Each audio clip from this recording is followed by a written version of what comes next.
Peace, everyone. How are you? Welcome to another beautiful ass, magical ass moment in time.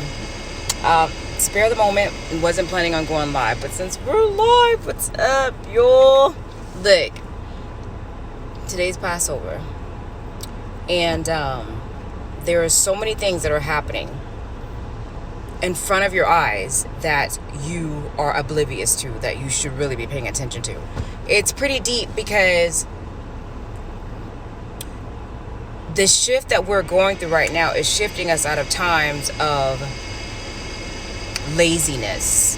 It's putting us into a position of standing on our gifts, standing on our intuitions, being in a place of knowing, being in a place of hearing God's voice.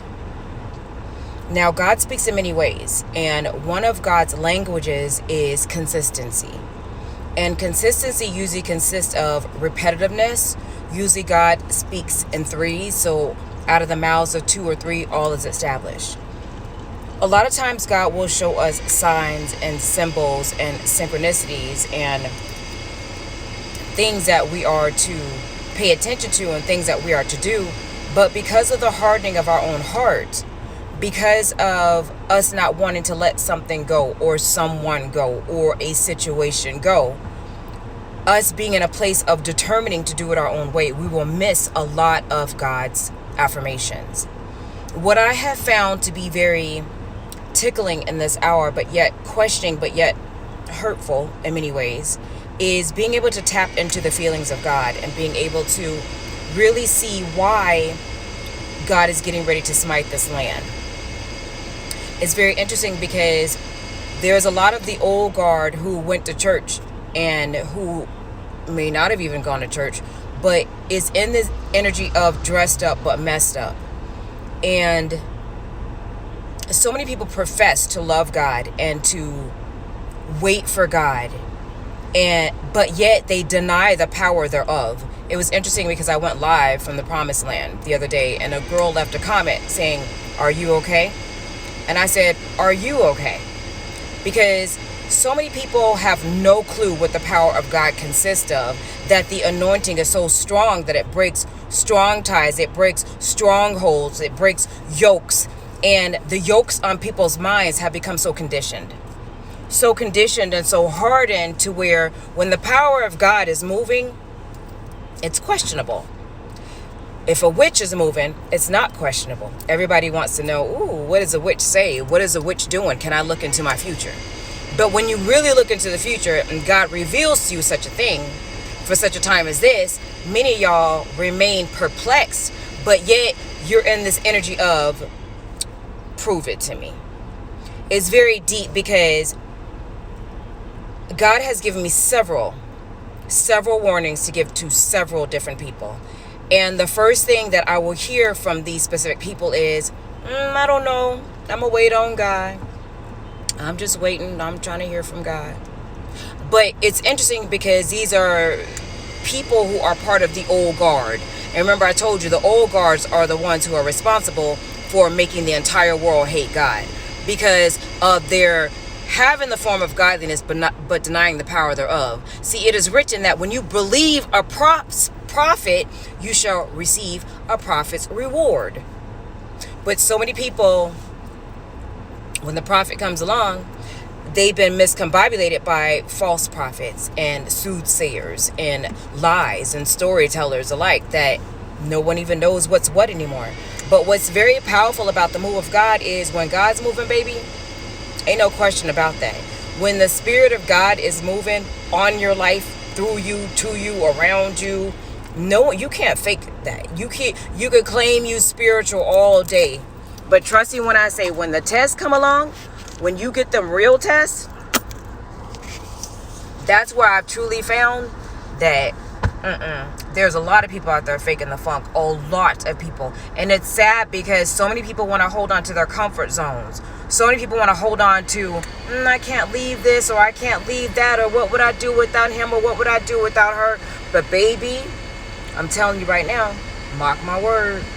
Mark my word. Hopefully, I'm pretty sure that there are other divine warners out there. But it's about to be very interesting for a lot of y'all. So please be very mindful that the times that we're in right now, hold on 1 second. The times that we're in right now has really put us all in this specific position to, okay, this is not paid advertisement. As you can see, I'm at Walmart. It's all good. Look, so many people have made a decision to, let's just say, be God, play God, perpetrate the front and act like they love God so much. But then when a prophet comes along, they forget the word all of a sudden. They only apply the word towards what it is that they feel that they need at that time. But it's very interesting because God has raised up a new remnant, a new nation, those who are not only willing and able to speak his word, but to decree a thing and to declare a thing, and it will happen. But once again, it is written, when you believe a prophet, you shall receive a prophet's reward. The thing about it is, those that are dressed up but messed up can't even wrap that around their mind because they're from the old guards. And the old guards, how they say it, silly rabbit, tricks are for kids. It's deep because so many people have been tricked and lied to by so-called pastors, so-called soothsayers, so-called ministers who claim that they are a part of the gospel, who claim that they truly do have a heart for God. But it tickles my fancy because God was laughing at everybody. Like, not even laughing like that, but like none of them. I don't know none of them. And if they all appear before me right now, and it's their time to really turn to me right now, the first thing they're going to hear from me is, depart from me. I never knew you. Because how is it that you can show up on Judgment Day like, yeah, God, remember me? You ain't even talking to God now. You have no relationship with God now. Let God say, walk away from your house. You ain't gonna do it. Let God say, walk away from that job. You ain't gonna do it. Let God say, walk away from that man, that car, that house, whatever. You ain't gonna do it. That's the sad part about it. Because too many of y'all perpetrate in front. Too many of y'all have the form of godliness, but deny the power thereof. But baby, there's a move right now that's happening on this planet, and a lot of y'all gonna miss it because you're gonna be blindsided by your own greed and your own stupidity because you were warned first. And because you were warned first, when you see it go down, when you see things happening, you're gonna be like, damn, I wish I'd put myself in a better position to be able to prevent this. But you're not gonna be able to, because that's why you're going to be the one that it happens to worse, because you received the warning first.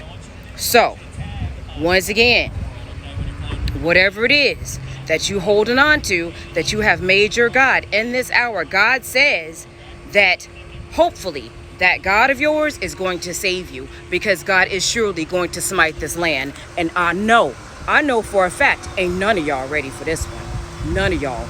Watch and see what my God does. It's pretty deep.